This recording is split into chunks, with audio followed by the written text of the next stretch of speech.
Hello there and welcome. I've got another interview for you. This is Shaun Mars. At this point, I think I could call Shaun a friend, and I could also call him a colleague. He's doing what most of us are doing, digging in and working on his websites. Shaun has been in this space for a long time, and one of the things I got him to talk about was his black hat experience and his progression through the various stages of doing it wrong before he finally got to a place where he felt like he was doing it right. There are some interviews that are more formal Q&As. I'm not gonna lie, this interview devolved mostly into a chat between two folks who had the same interest. As you're watching this, let me know down in the comments if you have questions or what you think. I'm going to send Shaun to the comments and encourage him to answer questions. All right, let's get into it. Here we go. So welcome. Thank you for taking the time to come and chat with me today. So just tell us who you are, a little bit about yourself. Let's hear it. Yeah, basically, I'm Shaun. I got involved in internet marketing back in 2012 through a friend who I worked with. Basically, I started with Black Hat YouTube, moved to churn and burn, parasite SEO type stuff, and then self-hosted churn and burn. And then in August 2016, Google rolled out the Penguin 4 thing, pretty much destroyed all the Black Hat stuff, apart from 3 domains, if I remember correctly, which held until March 2017, when they rolled out the thread update, and that killed all my Black Hat projects. So I had 0 income online, and I'd already handed my notice in for the Air Force, and I think I was out in May 2017, if I remember. So it was a pretty scary time. And then pretty much I've just been logging my journey, building everything back up, mostly failing until middle of last year, and everything's finally starting to go well, and I'm back at a similar level to the Black Hat churn and burn style stuff. But yeah, that's pretty much a brief history. You know, there's so much that you mentioned there that I would love to talk about, because Yeah, man. I didn't get into this whole. I don't even call myself an internet marketer, right? I just think of myself as sort of waiting around online, but I didn't really join this community until 2018. And so much of what you said just went, like, right. Yeah, man. Yeah, so much has changed. But I'm so curious about the Black Hat world. I'm not gonna lie, just because it seems, it just seems like forbidden, right? People are always attracted to things that they're not supposed to get into, and so it feels like an opportunity to kind of pull back the curtain a little bit. And you're like, okay, so I'm gonna ask you about that stuff because I'm just so curious. Yeah, man. Like I said, I'm an open book. Ask away. Yeah. So tell me, you said you were doing Black Hat YouTube. What does that mean? We should probably define what I mean, because obviously there's no like governing body.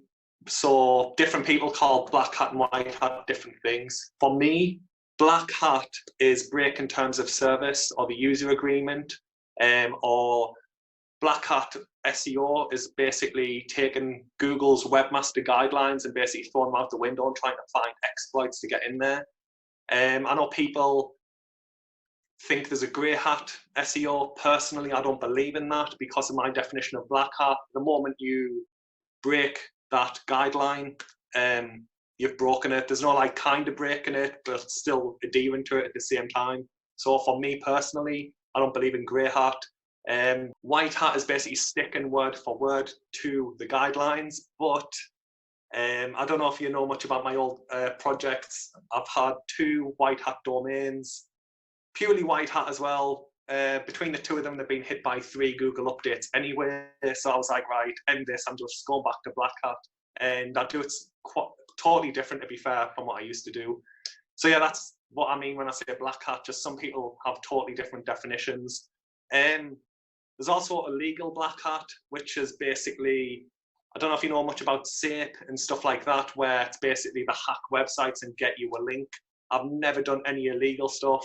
All my stuff's been basically ignoring terms of service or guidelines or stuff like that.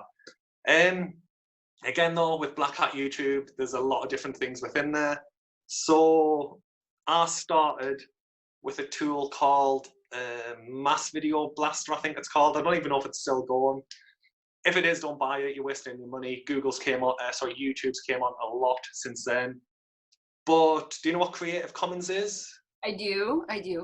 Yeah. Just for anyone who doesn't, it's basically content creators. It can be photographers, bloggers, I think you can even do it with articles. They basically upload their content onto the internet and just waive the rights to it. And YouTube, there used to be, this is like 2012, there was 2 versions of YouTube. You could go on the real normal YouTube, or you could go on the Creative Commons one and just search the Creative Commons domain. Now you just click filters. It's like one interface. You click filters, and under general, I think there's a Creative Commons tab. With that license, you can reuse those videos however you want. But because with YouTube, there's so many people putting so much content up and I haven't got a clue what they're doing, you can get some insanely good quality videos that people have enabled Creative Commons on. So what I'd do, I'd use that to get my content. It'd basically be makeup tutorials by, she's actually a really established Australian blogger now. I can remember when she first started out and I just used to tell my boss, download her videos, re-upload them to YouTube. Do you know what the high retention view algorithm is on YouTube? I have heard of such a thing. Yeah, it's like, I can't remember when that one came out, but it was like 2013 or something like that. So this is before that happened. You just go to a view seller, buy views, buy likes, and you'd shoot up the YouTube algorithm, and then you'd put a CPA link in the video description to a beauty, like a cosmetic offer.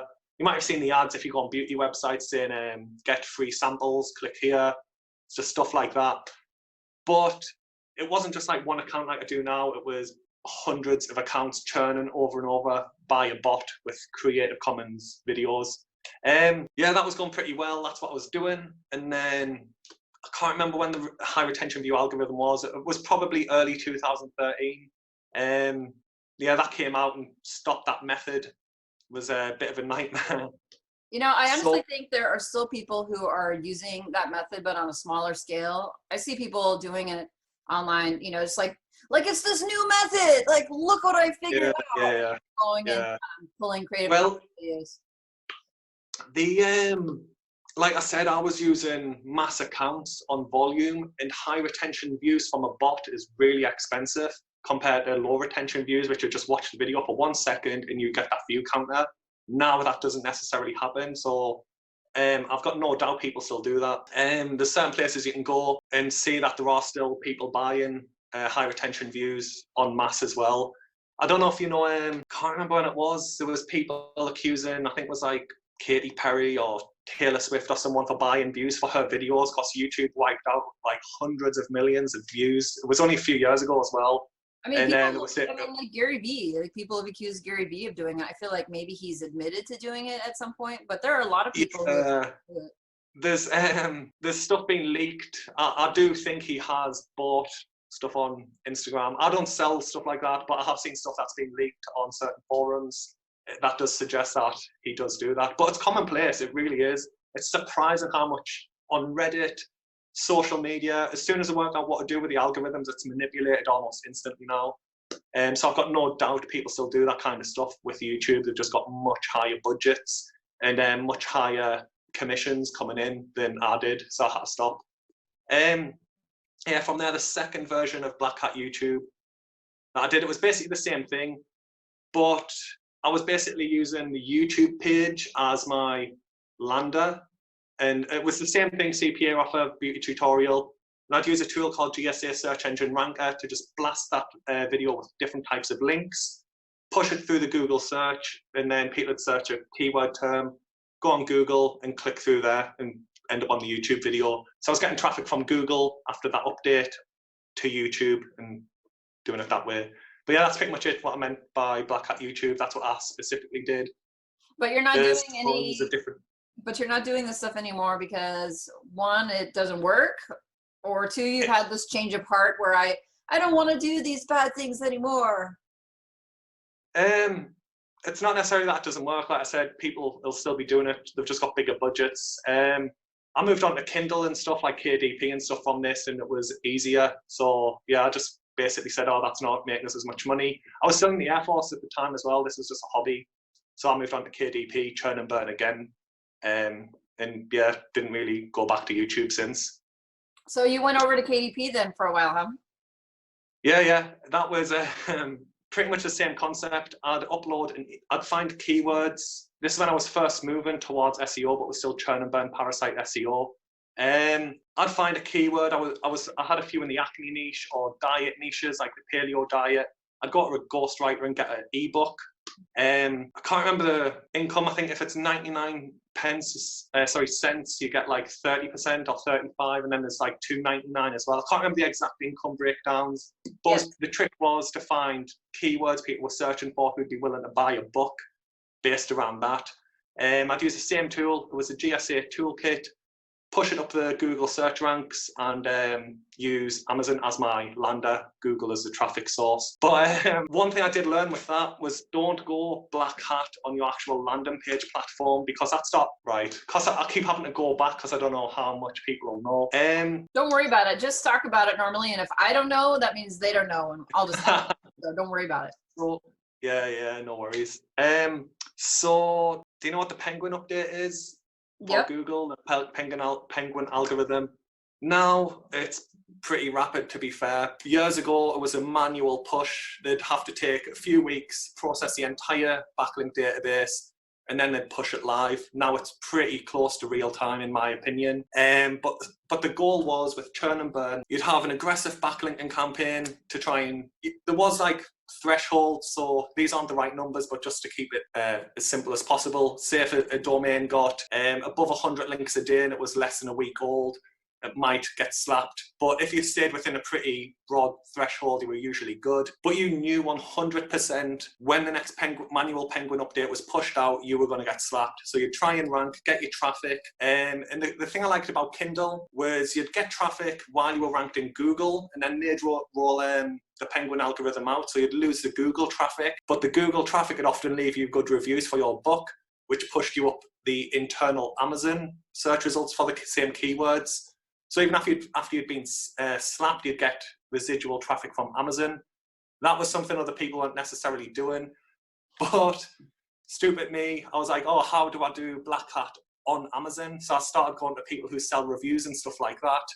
Amazon were insanely good at picking that up. Within like days of buying the reviews, everything had been deleted on Amazon. So I was like, gotta start again now. And that was like when I went to self-hosted WordPress. So question then, how Mhm. did you learn this stuff? Like, people don't just come out and say, oh, well, I know how to do this. Like, this expertise, these strategies were picked up somewhere. Like, how did you learn this? I'm an engineer by trade. In the Air Force, I was an engineer, and I just fault find. Like, I know it's like a weird thing, but I enjoy fault finding and looking for problems. That's why when, I know you're pretty new to Reddit, but if you look at some of my posts, like, I get picked up on it quite a bit. I'll only focus on the negative stuff. And like, I am trying to work on that, but it's just how my brain works. It's like, this is the fault. I'd recommend you try this. And a guy, I can't remember what, it was pretty recent, was within the last few weeks. I gave him loads of feedback and he was saying, so basically you're telling us my website's terrible. I was like, no, I just don't like, you've done this right. This looks amazing. I like how you've done this. And I was like, no, like, that's just how my brain is. I look for faults and things to improve. And like pattern recognition. The GSA forum back then had an amazing community. There was Skype groups. This is before like Slack and Discord. There was groups where people would help you and like publish case studies, stuff like that. I wouldn't recommend you necessarily buy those tools now. They do the same thing, but Google's algorithm, like I said, it's in real time now. And I think those domains don't really work. Even just indexing those links is a nightmare now, with expensive services as well. So I don't necessarily do that anymore, but I still get constant questions, like at least 1 or 2 a week. And because I've got a personal blog, an old one, where I just publish tons of tutorials on how to use that tool. But yeah, Google's changed a lot since then. All right. I think I know the answer to this, but other people might be watching this video and wondering, what is going on with your wall? Like, are the zombies trying to come? Oh, Did you have to like bar the door or something? Like, what's that? So like, if you've seen some of my videos, the door used to be white, but this door is smaller. The old door came to here, so the door frame needed to be redone. It was like a lockdown project, and that bit needed a bit of extra persuasion. It didn't comply, and let's just say the wall had the last laugh, and I lost the way we lost. So touchy subject. Let's just leave it at that. Well, They destroyed the wall. because what it looks like is you are hunkered down in a tiny room with alcohol and a busted. Oh yeah. That's Yeah, what it looked like. Yeah. No, it was just old house, bit too brutal with the wall, but yeah. It's going to be like that for ages as well. I don't know what it's like in the States with builders merchants and stuff, but a lot of them are closed here, even though they're classed as essential trades, since I can't get the stuff to fix it. So yeah, bit of a nightmare, but want to work on for the future. Well, we talked about the stuff that you were doing. Let's talk about the Yeah. stuff that you are doing. So what is the strategy? I'm putting up my air quotes. Like, what is the strategy now that you feel like is working for you? Content, like I would say, I've said a few times on Reddit, and YouTube videos. I know Income School get stick with some of the stuff they say about not using backlinks, but fundamentally I totally agree with them right now. Just smash as much content out as you can. Like again, if it's alright, I'll go back a little bit just to how I got from the evolved from the black hat stuff to where I am now. I can't remember when it was. It would have been exactly when it was. It would have probably been mid 2017 when I found Income School's channel. I was like, right, I'm going to do half my keyword research method and half what they say, where you just think of topics, you don't even check it, and you just write about it. Do you know what the medic update is? The Google, just for people who don't, it's a niche specific to the medical niche in Google. It polices those keywords. My domain, it was about simple stuff, like how to natural antiseptics like honey and stuff like that, but Google slapped it. So I was like, right, all the Income School stuff on that domain failed, not because of that method, it was purely because of the keywords that update hit them. So from there I was like, right, I'm just going to stick with my own method. Turned out 700,000 words I think on this new domain. Fast forward to the Florida 2 update in March 2018 I think it was. No one really knows what that targeted, so that domain, ton of work again, Google hit it. Then in September 2019, September 2019, I got hit again by another update. That doesn't really have a real name. And then in November 19, another update rolled out, but it recovered that site. So I started a new site just after that. I was like, right, I'm not playing this game anymore. Just going to start a new one. And on that domain, I think it's got just over 600,000 words of content that I just churned out myself. So yeah, it's just positive feedback loops of just looking at the data from analytics and your rank tracker and looking at what's working and trying to find out why and ways to find more keywords like that. So it sounds like over a few years. So it sounds like you're mostly focused on keyword research, so finding the right keyword and putting out good content for that keyword. Pretty much, yeah. That's what I've evolved to through that process, over a few years. Because I literally used to build sites that. So do you know what a micro niche site is? I know it's not really a used term now. It's like a page people would build with 5 pages. Sorry, a domain with 5 pages. Added a bit bigger, it'd be like 15 to 20 pages. It'd have like 30,000 words, and you try and rank 1, 2, or 3 of them pages, and that was it. The rest of the content was filler content. So it was pretty big shift from what I used to do to what I currently do now, and what I'm growing into, scaling into in the future. So when you say good content, like what qualifies to you in your mind as a good piece of content? Like what does that contain? Wow, that's a big one, and there's a lot of people on Reddit always discussing that and how much you should pay writers. Right now, I've got one writer working for us. He doesn't do many articles. The rest is what I write about. And again, it's going to change. I'd say after the first 500 words on a lot of my articles, the rest of that content's for Google. And I know people say, oh, you shouldn't do that. But if you check the search results page for some of the keywords I'm ranking for, it's like 2,000 words plus. But I can answer that term in the first 200 to 500 words, put my affiliate links up there as well, and people click off. Some people, of course, do read the full article. One of the domains I've got is in a pretty, I don't know how to describe it. Do you know, like gamers, like the guys who they love their gadgets for their computers and they customize them and they want to know everything about it, and they'll read everything about like even the little things. It's not that niche. It's similar to that, but it's notorious for people wanting to be like geeky and know everything. So them articles are 3,000 words, and user retention on my analytics of read time suggests a lot of people are reading that. But on the other domain, people read like 300 words and click to Amazon or press back. So do you try to get your link above the fold, like before they have to scroll at all? Like how far down? I just use a featured image. It's out of habit. On my next site, I'm probably not going to do that just as a test. So when you load a page, it's a featured image. Then there's a paragraph with no links. I can't remember the guy's name off the top of my head. He puts posts out on Reddit. He's a psychologist by trade, but he blogs. And he had a post about how when you start reading an article, your brain doesn't start processing the first like sentence or two anyway. So if you've got a link there, I don't know if it's true, it's just what this guy said. And like I said, with above the fold links, I try and have at least one paragraph, 100 to 150 words with no links, because there's an above the fold penalty. But probably got to scroll down maybe twice before you're seeing a link on my articles. And then if it's like, I do like review style where I'll do one product, the entire article is based around one product. I might do little bits where I'll say, oh, this competing product does this specific bit better. But if I'm doing like the best pen for an engineer, I'll usually have like an entry level, intermediate and professional level. So after 300 to 400 words, I'll have a comparison table in those articles and then go into each product as well. Do you use a table of contents then, like under the title, to help people know that there's a beginner, intermediate, or expert level information? Wait, on one of the domains I do use it, but for my latest domain I'm going for page load time, and it adds like 0.01 of a second or something, so I just scrapped it. One thing I'd love the plugins on WordPress to actually have, the interactive table of contents, is like some form of analytics so I can see if people are even clicking them. Because one of my domains has got 600,000 words. It's got tables of contents. When the page loads, are defaulted to be collapsed anyway, just because they'd be massive.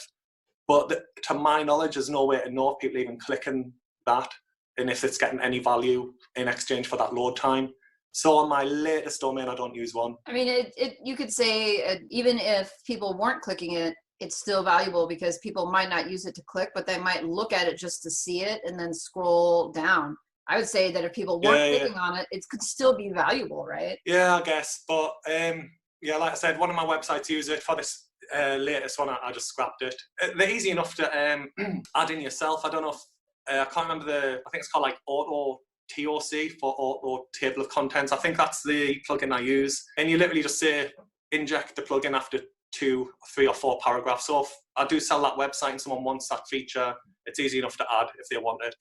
But I'm not planning on adding it to that domain. Do you think heat mapping would help figure that out? Yeah, I am actually planning a video with Crazy Egg where I'm going to run one of my domains through the Crazy Egg tool, which is a heat mapping tool, and go over what it's saying. Like I said yesterday, I've got so much stuff planned with the channel, with like my own channel and with my live project. So it's just finding the time right now to do it. But that is something I do want to do in the future. Are you currently using the heat mapping at all now, or are you just thinking, okay, I want to test it out and then see what happens? Yeah. It's definitely a future project. I'm not using it right now. Yeah, me either. I'm just super curious about whether or not that could answer potentially the question about the value of a table of contents. Yeah, I've never thought of it like that. That is a good point, to be fair. But yeah, I'm not planning on doing it anytime soon. I'm just slow timing this new domain, and it's just on my to-do list to get to eventually. So let's talk, we're going to shift gears a little bit. One of the things you said a few minutes ago was you were talking about the importance of page load speed and why you wouldn't use some of these plugins because it has a small or some sort of discernible impact on page load speed. What do you think the importance is of how quick the site is? I was actually competing with my friend. He's on a forum, and that's purely, I just shit. You know, people who race cars and they do crazy stuff, like literally put duct tape on to make it more aerodynamic. That we were just competing with each other to make a page load as fast as possible. So I stripped everything out. I just didn't re-add it. So that's the only reason I did that. I do think page load speed is important, but like I think if you're around a second or 2 seconds, you're going to be fine. In one of my niches, to prove a point to a friend, I actually speed checked the competing domains, and some of them were like 7-second load times, and they were still ranking as well for pretty competitive terms. So yeah, you can offset it. Like a lot of people, in my opinion, SEOs, like, I don't know what you call them in the States. You know what a seesaw is? Like kids sit on it and That's what we call it. Oh, right, yeah. So it's like that, and you can offset. Like I fully admit that's what I used to do when I was a Black Hat SEO. I'm massively offset, terrible on page SEO and page load time and stuff like that, with millions and millions of backlinks that I was building in a pyramid to basically overcompensate with my off page. I think that there's a lot of factors in SEO like that. Like I just said, some of the competing domains in my niches are really, what I'd class is really slow, but they're still ranking. So they're doing something right somewhere. So yeah, there's different things you can focus on. Just for this new one, I wanted to focus on page speed, and then my friend said, let's see if we can make a faster website, and he beat me as well, man. Couldn't believe it. So what then are some practical tips for folks about making your site faster? I'm pretty sure that my case study site is total crap for speed. I'm still getting page views, Yeah. still ranking for keywords, but I feel like that is someplace that I really need to get a real plan and figure that out. Is this I think you put a video, a screenshot of a test you ran on your domain. It was like 17 seconds or something. Did I do that? I'm sure you did, and I can remember watching that. And I was like, "What the hell is this?" I'm sure, like I said, I've binge watched a lot of your content and Leon Angus's content. I'm not sure if it was you or him. I'm sure one of you did it. It was probably me. If it was something awful, it was probably me. You can blame it on me. Don't blame it on him. It's not necessarily yourself, though. I've seen a lot of people who run Azoic ad code saying similar stuff, where more recently they're saying this never used to be an issue, but more recently page speed's gone up through the roof. So I'm not saying it's yourself, but in my opinion, I use Astra now. Do you know what Colour Mag is? The theme. It's a really popular magazine style theme that looks really good, but it's so heavy because it loads a lot of graphics. The scrollers, the featured image scrollers and stuff like that, it's a really slow theme, but it looks really good. I used that for years. So I didn't start focusing on page speed until the start of this year in January. So like from 2013, 2014 in the SEO space, not caring about page speed or optimization or anything. So yeah, don't worry about it. So I used to use Colour Mag or newspaper. Now I use Astra or WP Ocean. Both of them have free plugins. Image optimization is another thing that I started doing. I literally just used to right-click, save royalty-free images and upload them, but there's a few things you can do to optimize that to make them a lot smaller. One of my friends, a different friend, has a blog with his wife. Do you know, like Unsplash, the royalty-free? They have really big images. Yeah. And him and his wife were literally clicking download in maximum resolution. So some of the images they were loading were like 4 meg. And they'd have lots of these images on their web page, so it was really slow. Do you use GT Metrics, a page speed checker? I have, and I saw the score on there, and it sucked. Yeah. And and I do use, and I'll just say I use an image optimizer. I use one of the versions of Smush It. I think there's Smush It. I've used that one. Yeah. I used to use Smush It as well. Can't actually remember the name of the plugin that I use. I think it's like, I can't remember it. It's really good. It's freemium. You get like 100 free credits a month.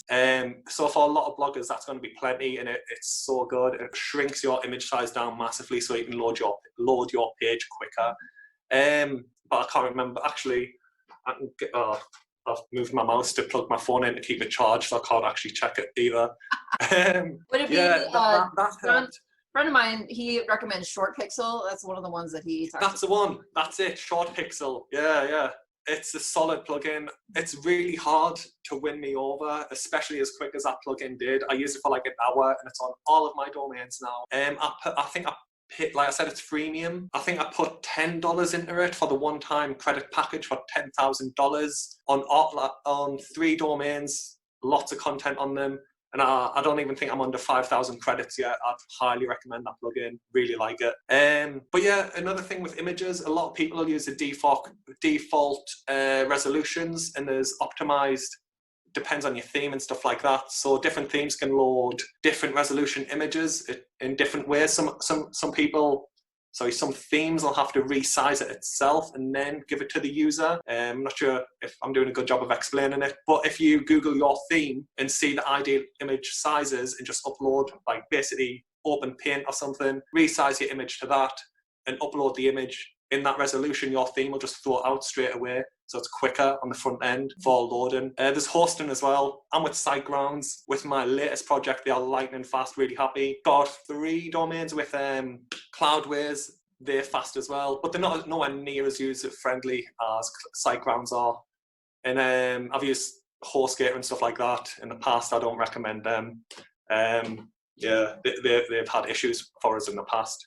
Yeah, I have my case study site, the one that is sucking speed-wise, I guess, is on SiteGrounds. And then I have a site on WPX, and then I have a couple of sites over at DreamHost. I've been happy with the stuff with WPX. I've heard some people, they didn't like it. They didn't have a good customer service experience, but it's been good for me. Yeah, I've never used them. I think I've heard of them on Reddit, but I've never personally used them, so I don't know. Yeah, well, my case study site is going to outgrow my plan, and WPX has a free migration, and I have an account over there already that I'm not using it because I have one site that has quite a bit of traffic and just doesn't fit. Like, it doesn't all fit over at SiteGround. Yeah.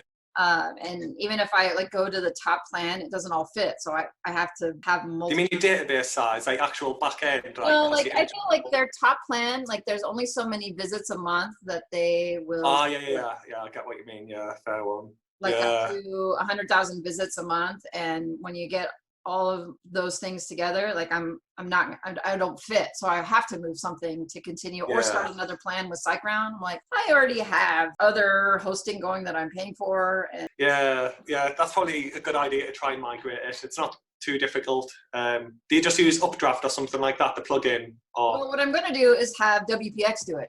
And I'm not going to worry about it. Oh, so they do it for you. Even better. Get some value. Make them work. Yeah, definitely do that then.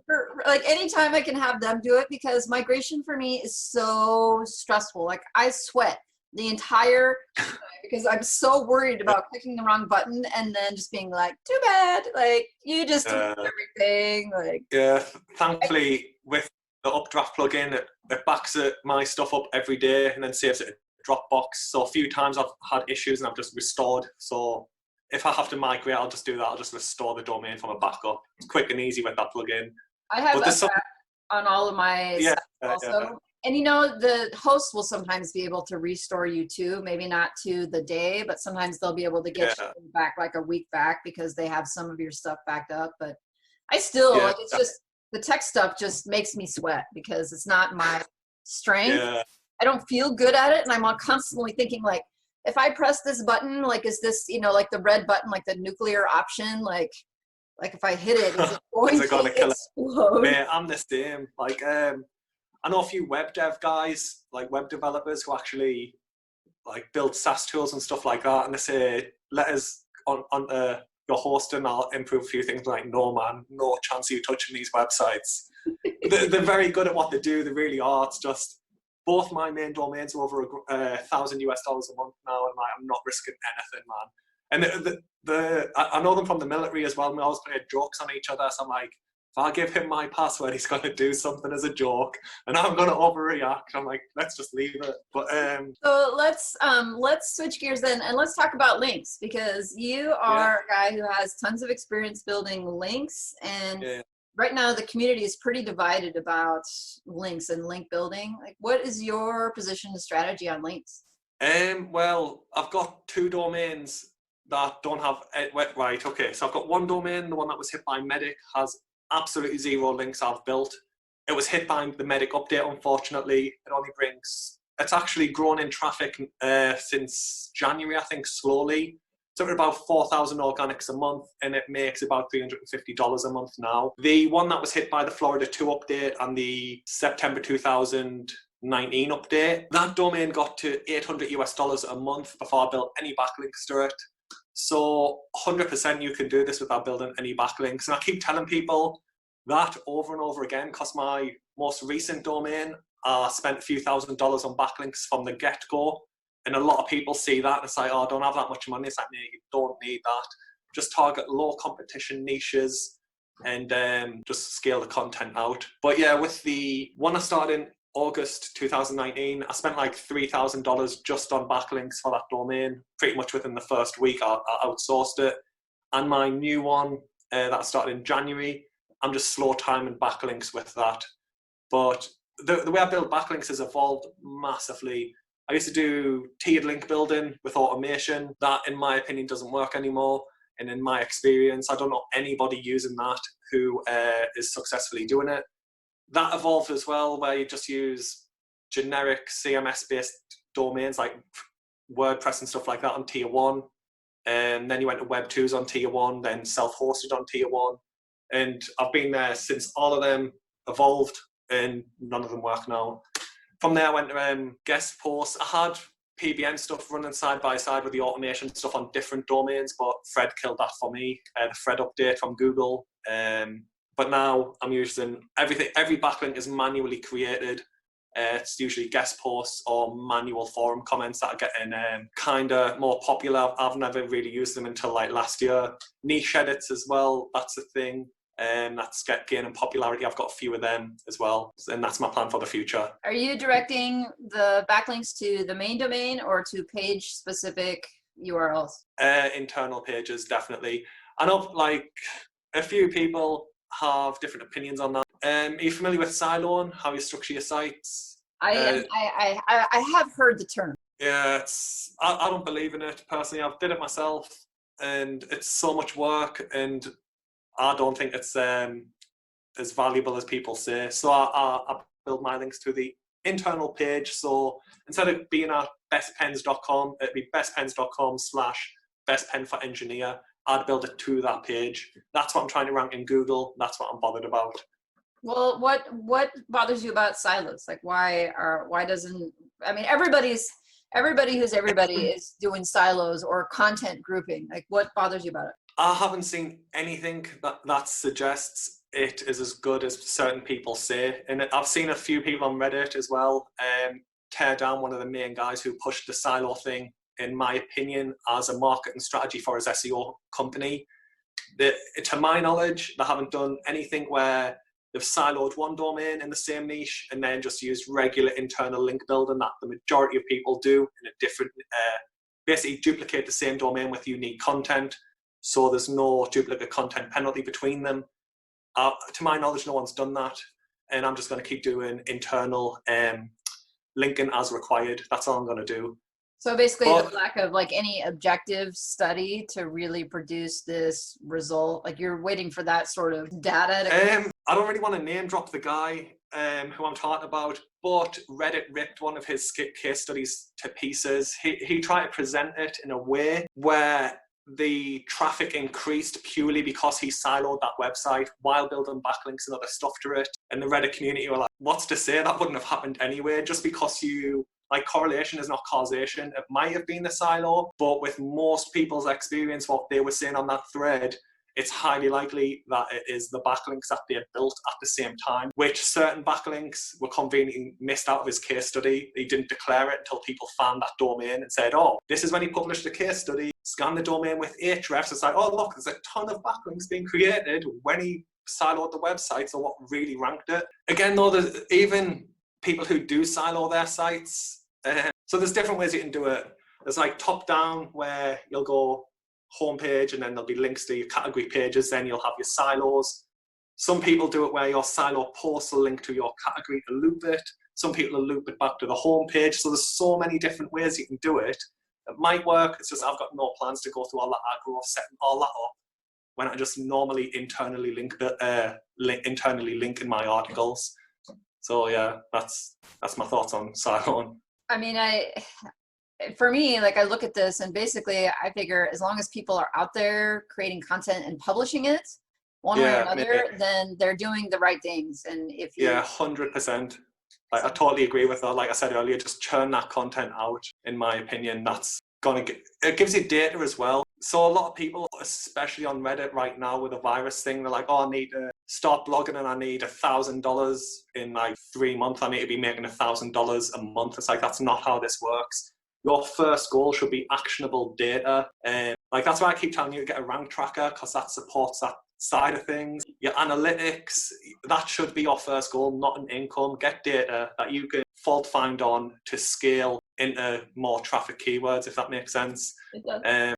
That's my opinion anyway. That's one thing that I do like about Income School, because they say your first goal should be to get a ton of content out, and Like, yeah, totally 100% agree with them on that. Yeah, I mean, they But talk about just not even bothering working on the monetization part until you actually have traffic. They say, what's the point of putting ads on your site in month 3 when there's nobody there? And what it will do is probably hurt the performance and the growth of your site, yeah, because how the way ads harm your site performance. yeah, there's another thing as well. If you're on the affiliate side, one of my friends started blogging in January. I kept telling him, mate, do not apply to the Amazon affiliate program. You're not going to have the traffic because you need 3 commissions or something within 90 days. And he's got his email the other day saying you're kicked out. I don't like, when I signed up, you clicked sign up, you're approved, you had your account, you didn't have to do any of that. So I'm new to that. I don't know if that means he's banned or if he can reapply or what, but I told him there's no way you're having enough traffic that quickly. So yeah, with the affiliate side, that's a good thing as well. Don't add your affiliate links straight away because chances are you won't get enough sales to have your account approved. And I don't know what happens if they reject your account. Well, I do, because that is exactly what happened to me. And I did it last year when I first got started and didn't get any sales on Amazon in 6 months. And so they boot you, but you can reapply. I reapplied. On the same account as well. They same name, same everything. I just went and applied Right. again, and you know, they had all of my old information there, and got that's approved. good. And you just have the same deal. They give you 6 months to get in or get out. I'll have to tell him that he's safe because he was a little worried.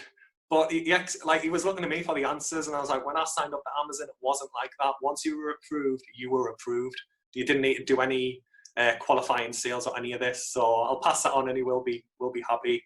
Well, yeah, it's probably been 7 or 8 months since I got booted from the program, and then I reapplied a couple days ago, and then got 2 sales within 24 hours. So yeah, I saw on your stream.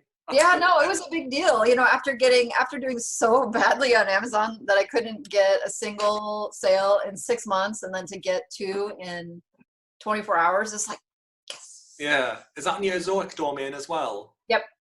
Yeah, so that's a good thing because I'm guessing it's informational keywords. Yep. Rather than buyer intent, yeah. So that is pretty solid. You said you didn't put links on every page either, did you? It was only a small number. No, I just went to the major page that really seen the boost in the pandemic traffic, and I just threw a paragraph at the bottom that says, hey, by the way, if you're thinking about this, you should check this out, and here's a link to this thing over here that you might want to look at, you know, relevant to that. And then a lot of people have actually clicked on the link, but the page is getting a ton of traffic right now because it's so relevant to what's going on. So I think it's just a massive number of people. Oh, right. Yeah.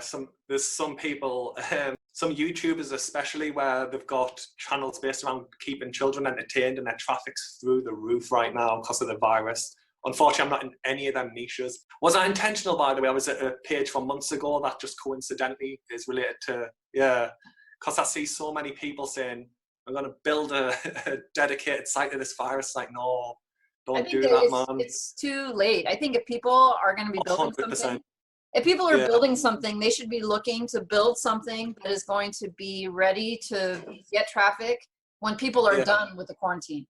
So I think 100% agree with you. The travel stuff is going to be huge, you know, but it's like the sort of the post-apocalyptic spin on travel. Like, now that this is over, how can you go to Mexico, and how can you go to Brazil? And I think those folks who get ahead of it are going to be poised to just rake it. Like, just. Yeah, I totally agree with you. Like the prepper guys and stuff like that. You've only started using Reddit recently. A few weeks ago, a guy made an insanely simple website called Toilet Paper Calculator or something like that. And all you did was literally put how many days your country's quarantine lasted, and it told you how many rolls of toilet paper you needed to go get. And it went viral on my social media, and he was getting insane traffic. But there's little things like that I guess you can try. But the way we build sites where you're in the sandbox and it takes ages to get your organic traffic, in my opinion, it's going to be a lot of wasted effort if you build a dedicated domain around the virus. All right, so I'm going to shift gears, and I want to ask you about YouTube. Why YouTube? I mean, you seem like you're doing great building your sites, and you're over on Reddit. I mean, how does YouTube fit into the long-term strategy? So I didn't start with YouTube. I started doing journey threads on a niche related forum, like a Black Hat SEO forum, and like, do you know your can't remember what you call it, your writing group on that spreadsheet. You Oh moved my, it to the content challenge folks, like an yeah, accountability. yeah, stuff like that where there's a group of people, like accountability to keep you going. I personally think that really helps. So I started a thread like years ago, and I built like a little community around that of people who, it was basically the same as your spreadsheet, which if you are new, I would recommend people join that. 100%, I find stuff like that so beneficial. Even like last month, we went to like the 20 something. I didn't even realize you can scroll to the side and there was messages from people saying, oh, keep going. And I was like, oh, yeah, learn something new every day. Because people think I'm like, when I was an engineer, I worked on data links and satellite communications, radar, stuff like that. So again, that's laser targeted, very niche. And then people think, like I said in your stream the other day, my uncle, I've lost count of the times I've told him what I do and explained it. And he's like, you're really selling weapons, aren't you? And it's like, no, I'm not, honestly. I'm doing, everything I do is legal. But then on the flip side of that, the younger people in my family who kind of understand blogging, and then because I'm pretty notorious in my family for not liking social media, and like, oh, you need Facebook, you need Instagram. It's like, I do bio intent keywords. The search traffic will not help. Like the conversion rate is insane. Organic reach on Facebook is insane. So yeah, it's just crazy. Anyway, what was your question? I always rant as well, and I forgot what you asked me. Sorry. I think you covered it. Mainly, I was curious about why it is that you jumped into YouTube, and I think you got into YouTube for the same reason that I did, which is that it's just nice to have other people around because it helps me keep going. Yeah, yeah. Basically, so my personal blog that started like years ago, I started on a forum called the GSA forum, which made the company who made those black hat tools. And like I said, we had Skype groups and stuff like that, and I really liked that kind of in it together against Google kind of mentality. And a lot of the people left to move into PBNs and stuff like that and wouldn't use that tool set. And I was like one of the senior members. And all the new guys coming through, I found myself having to repeat the same questions over and over and over again about the tool. So I was like, right, I'm just going to spend a week, type everything up my nose and knowledge dump on that tool on one of my domains. So I started that, and then people were saying, oh, you should do YouTube videos because, do you know what Sketch is? The app where you can put, there's loads of tools you can do actually. You take a screenshot of the tool interface, lets you quickly and easily put a massive red arrow pointing to a button, and the amount of people who inboxes saying, oh, press that button and nothing's happening. It's like, oh, what's happening? The next bit, it's like, you didn't even press that button. You pressed something totally wrong. And then like, oh, you should do YouTube videos and YouTube tutorials. So before this version of my YouTube channel that I only started in January, I put other stuff up with like tutorials of stuff like that, just to try and help people, and mainly to like stop having to repeat myself. Because like with that tool, I do see it as it's kind of like affiliate marketers in this industry even now still push people to those tools. But thankfully, because I've got a bit of a rep on some of the forums, people will inbox and say, do you think it's worth it? It's like, no, don't buy it. I've said there's multiple places on the internet, even on the GSA forum, I said I don't use this tool anymore. But like I said the other day, Reddit is where I talk about my hobby, because like I just said, my family are clueless. They don't know what I do for a living. My friends, 2 of them are starting the blog and starting to understand it, but I have no one else to talk to about this. So I like YouTube, the comments section. Shout out to Chris, I know he's on your channel as well, and Phil. Just talking to people like that on the subreddit, which is Just Start, the one I linked you to. That's how I talk about my hobby. So it's just all scaled from there. And yeah, I'm quite happy with it. With the YouTube thing though, I haven't, there's my latest video, I mentioned it. But when I started it in January, my plan was just to do it for 12 months and then like, do the digital nomad thing, just go traveling and enjoy life. But if I do keep it going after 12 months, I don't know what I'm going to do with it. That's why last night when I was talking to you, I was saying, oh, what's your ideas for like unique content for this niche, like what we were talking about? And it's so hard though, like that's what you were saying. So everything's been done before. So that's why I just wanted a 12-month document and help people where I can with just, oh, pick this up, Like, if you've seen my videos, I'm pretty brutal on tools. I say you do not need to buy this. Like, it's called SEO Hero. It's a free tool and it does similar functionality to the Surfer SEO thing, the content thing. So I always say, oh, you can do it free here. It's going to take time because it's a free tool. It's offline a lot of the time, unfortunately, right now. But there's usually ways you can work around stuff. But yeah, again, I went off on a tangent, but I always do that. That's all right. I do think that the live streaming is sort of one of those unique ways to change this content and to sort of add some energy and some uniqueness to it, because that is something that people haven't historically done. I feel like in this, like the case sort of study, building websites. I'm not aware of anyone who's done it previously, but yeah, and you get quite a lot of people on as well. Like yesterday, like you were saying, you chat. There was a lot of discussion going on, and it's just building a community where people can talk about this stuff. Because I know for a fact, like, I'm guessing you're in a similar situation to me where your friends and family are like, wait, you Google give you money, Amazon give you money, why? And it's like, oh my God, this again. It's like, oh, I'm not going to Christmas dinner this year, I can't be bothered to repeat everything. But that's kind of what I see your channel as. I like talking to people. And like I said, you seem really like genuine. You freely say, like, you talk about your mistakes as well and stuff like that. Like Leon, the guy I linked you to his channel last night, he does the same. I like him because he's very similar to you. Just genuine guy. He says, I screwed up here, this bit went well, and I just trust him, if that makes sense.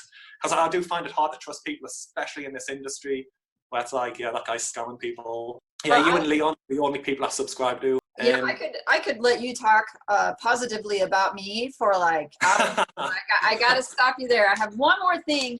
I honestly feel like this video, like this interview, could go on for hours because I could literally chat at you. But I want to cut it off before it gets too long, and we'll just plan on coming back.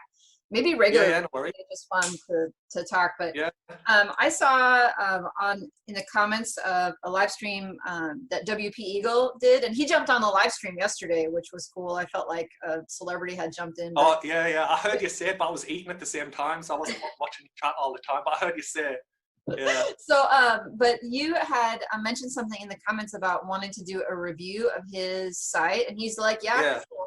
I mean, what's the purpose of doing that? People have asked me to do that, like on the forum, because other YouTubers have reviewed his site and they're like, oh, what are your thoughts on it? I emailed him 3 weeks ago now, I think it was. He didn't reply. I don't know if I had the right email address, but he replied within hours when I commented on his YouTube channel. But it's literally people, income school, there's like a few YouTubers that always get asked about. It's like, should I trust this guy? So I checked his channel out, and now he's always in my sidebar, like all the time, because, you know, like the YouTube algorithm. So I have seen a few of his videos now. And yeah, so I shared my thoughts on him after checking a few things out in a video. And then people were inboxing us on Reddit and forums saying, oh, someone else has reviewed his site. Will you do it? And like, I know it's a public case study where he's shared everything anyway, but I want to touch base with him and make sure it's all right. Because there's a guy called Big Ron, who's, do you know the guys who on YouTube who journaling about the income school method? They've bought the income school course on the YouTube about that. He's doing it on a couple of them. Yeah, he's basically doing exactly that, but on a forum. I've been following his journey, and he's fully disclosing this thing. And I approached him because people kept saying, oh, what's your thoughts on his site? And I approached him, I said, oh, can I do a YouTube video about it? And he's like, not really. And I was like, you're literally sharing your domain on a black hat forum. There's probably people already doing dodgy stuff with that anyway. But that's his wish. So yeah, I just wanted to get permission, I guess, from WP Eagle. But that should be up hopefully next week. But it depends with what's happening with the lockdown and stuff, because stuff's crazy right now. But hopefully I can get that video up next week. All right, well, we're going to wrap this up. If people want to find out more about you, or they want to follow you, where is the best place for them to go? YouTube or Reddit. Like, I don't use social media. I don't use any of that. There's a few forums I post on a lot. That's why if you watch my content, I never name those forums, because if you are new to this, you will get scammed if you go on them forums. So I never name them. So YouTube, it's just Shaun Mars, and my Reddit is, I think it's just Shaun-M. I'm on Reddit every day. I'm on YouTube almost every day. So yeah, Awesome. Well, stuff we'll like that. definitely put a link to your YouTube in Yeah, the cheers. description. Awesome. Well, I look forward to having you back. Yeah, no worry. I'm definitely up for it.